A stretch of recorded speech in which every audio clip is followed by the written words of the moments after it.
ನಮಸ್ಕಾರ ವೀಕ್ಷಕರೇ, ರೇಖಾ ಕನ್ನಡತಿ ಚಾನಲ್ಗೆ ಸ್ವಾಗತ. ಇಂದು ನಾವು ಪಪ್ಪಾಯ ಕಾಯಿನಿಂದ ಟೂಟಿ ಫ್ರೂಟಿ ಮಾಡುವ ವಿಧಾನವನ್ನು ತಿಳಿದುಕೊಳ್ಳೋಣ. ಬನ್ನಿ, ಯಾವ ರೀತಿ ಮಾಡೋದು ಅಂತ ನಾನಿಲ್ಲಿ ತೋರಿಸ್ಕೊಡ್ತೀನಿ. ಬನ್ನಿ.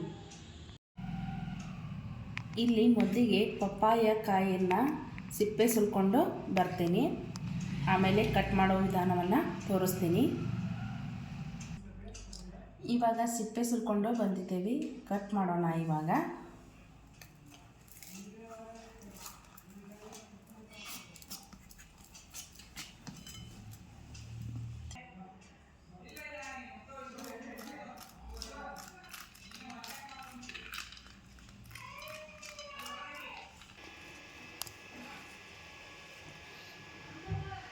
ಎಲ್ಲ ಪಪ್ಪಾಯ ಕಾಯಿಗಳನ್ನು ಇಲ್ಲಿ ಕ್ಯೂಬ್ ಟೈಪ್ ಕಟ್ ಮಾಡ್ಕೊಂಡು ಬಂದಿದ್ದೀನಿ. ಇವಾಗ ಒಂದು ಒಲೆ ಮೇಲೆ ಪಾತ್ರೆ ಇಟ್ಕೊಂಡು ಇವನ್ನೆಲ್ಲ ಹಾಕ್ಕೊಂಡು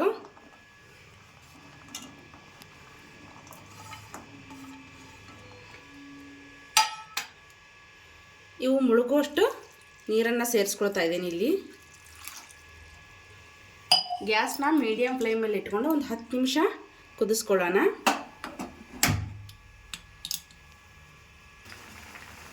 ಈ ಥರ ಒಂದು 10 ನಿಮಿಷ ಚೆನ್ನಾಗಿ ಕುದಿ ಬರಲಿ. ಸ್ವಲ್ಪ ಸಾಫ್ಟ್ ಆದ ತಕ್ಷಣ ತೆಗೆದು ಬಿಡೋಣ.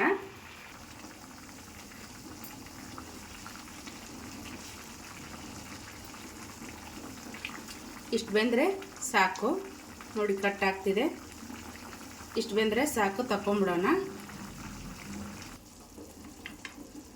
ನೀರನ್ನೆಲ್ಲ ಬಸ್ಕೊಂಡು ಒಂದು ತಟ್ಟೆಗೆ ತಕ್ಕೋತಾ ಇದ್ದೀನಿ.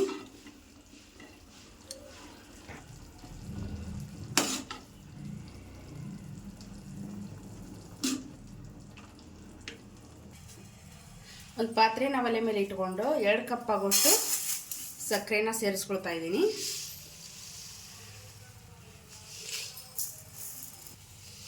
ಅದು ಮುಳುಗುವಷ್ಟು ನೀರನ್ನು ಕೂಡ ನಾನಿಲ್ಲಿ ಸೇರಿಸ್ಕೊಳ್ತಾ ಇದ್ದೀನಿ. ಇದು ಸ್ವಲ್ಪ ಕರಗಿಂದ ಆಗಲೇ ಬೆಂದಿರುವಂತಹ ಪಪ್ಪಾಯ ಹೋಳುಗಳನ್ನು ಸೇರಿಸ್ಕೊಳ್ಳೋಣ.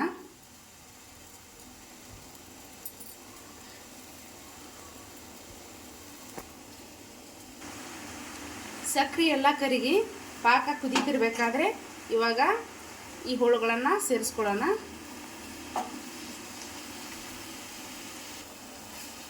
ಈ ಪಾಕದಲ್ಲಿ ಒಂದು 10 ನಿಮಿಷ ಕುದಿಬೇಕಿವು. ಸ್ವಲ್ಪ ಪಾಕವನ್ನೆಲ್ಲ ಸರಿಯಾಗಿ ಹೀರ್ಕೊಂಡಿಂದ ತೆಗಿಯೋಣ. ಇದನ್ನು ಬ್ರೆಡ್ಡಿಗೆ, ಆಮೇಲೆ ದಿಲ್ ಪಸಂದ್ಗೆ, ಕೇಕಿಗೆ ಬಳಸೋದಕ್ಕೆ ತುಂಬ ಸುಲಭವಾಗಿರ್ತೈತಿ. ಒಂದು ಸತಿ ಮಾಡಿಟ್ಕೊಂಡ್ರೆ ಬೇಕಾದಾಗೆಲ್ಲ ಬಳಸ್ಕೋಬೋದು. ಅಂಗಡಿಯಿಂದ ಒಮ್ಮೊಮ್ಮೆ ಸಿಗ್ತಿರೋದಿಲ್ಲ. ಹಾಗಾಗಿ ಮನೆಯಲ್ಲೇ ಮಾಡಿ ಇಟ್ಕೊಂಡ್ರೆ ತುಂಬ ಈಸಿಯಾಗಿ ಮಾಡ್ಕೋಬೋದು. ಇದೇ ಥರ ಒಂದು 10 ನಿಮಿಷ ಕುದೀಲಿ.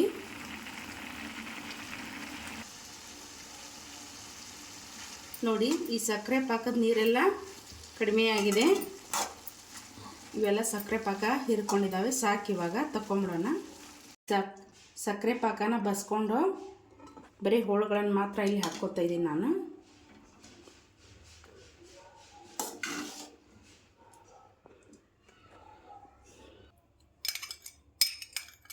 ಇವಕ್ಕೆ ನಾನು ಫುಡ್ ಕಲರನ್ನು ಸೇರಿಸ್ಕೊಳ್ತಾ ಇದ್ದೀನಿ. ನಿಮ್ಗೆ ಯಾವ ಕಲರ್ ಅವೈಲೇಬಲ್ ಇರುತ್ತೋ ಆ ಕಲರನ್ನು ಸೇರಿಸ್ಕೊಳ್ಳಿ. ನಾನಿಲ್ಲಿ ರೆಡ್ ಕಲರನ್ನು ಸೇರಿಸ್ಕೊಳ್ತಿದ್ದೀನಿ. ಹಾಗೆ ಗ್ರೀನ್ ಕಲರ್ ಕೂಡ ನನ್ನ ಹತ್ರ ಇದೆ, ಅದನ್ನು ಕೂಡ ಆ್ಯಡ್ ಮಾಡ್ತಾಯಿದ್ದೀನಿ ನಾನಿಲ್ಲಿ.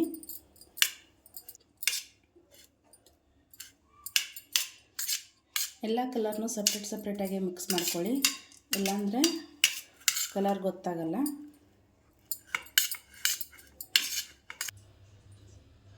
ಇಲ್ಲಿ ಗ್ರೀನ್ ಕಲರನ್ನು ಆ್ಯಡ್ ಮಾಡ್ಕೊತಾ ಇದ್ದೀನಿ ನಾನು.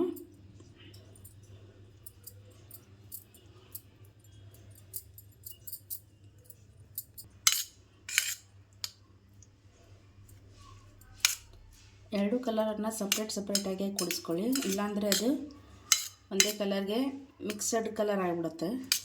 ಸಪ್ರೇಟಾಗಿದ್ದರೆ ಕಲರ್ ಗೊತ್ತಾಗುತ್ತೆ.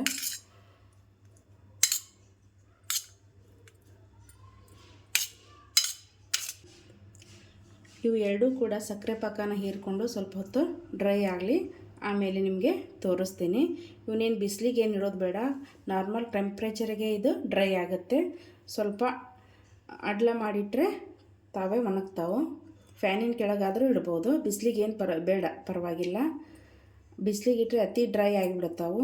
ಹಾಗಾಗಿ ನಾರ್ಮಲ್ ಟೆಂಪ್ರೇಚರಲ್ಲೇ ಒಣಗಿಸ್ಕೊಂಬರ್ತೇನೆ ನಾನು. ನೋಡಿ, 4-5 ತಾಸು ನಾನು ನಾರ್ಮಲ್ ಟೆಂಪ್ರೇಚರ್ನಲ್ಲೇ ಒಣಗಿಸ್ಕೊಂಬಂದಿದ್ದೀನಿ. ಯಾವ ಥರ ಡ್ರೈ ಆಗಿದೆ ಅಂತ ನೋಡಿ. ಈ ಥರ ಡ್ರೈ ಆದರೆ ಸಾಕು. ಏರ್ಟೈಟ್ ಕಂಟೈನರ್ ಬಾಕ್ಸಲ್ಲಿ ಹಾಕಿ 3-4 ತಿಂಗಳು ಫ್ರಿಜ್ನಲ್ಲಿ ಇಟ್ಕೊಂಡ್ರೆ ತಿನ್ನೋದಕ್ಕೆ ತುಂಬ ಚೆನ್ನಾಗಿರುತ್ತೆ, ಏನೂ ಹಾಳಾಗಲ್ಲ. ನೀವು ಒಂದು ಸತಿ ಮಾಡ್ಕೊಳ್ಳಿ, ಹೇಗೆ ಬಂದಿದೆ ಅಂತ ನನಗೆ ಕಾಮೆಂಟಲ್ಲಿ ತಿಳಿಸಿ. ರೇಖಾ ಕನ್ನಡತಿ ಚಾನಲನ್ನು ಸಬ್ಸ್ಕ್ರೈಬ್ ಮಾಡಿ, ಶೇರ್ ಮಾಡಿ, ಲೈಕ್ ಮಾಡಿ, ಕಮೆಂಟ್ ಮಾಡಿ. ಧನ್ಯವಾದಗಳು.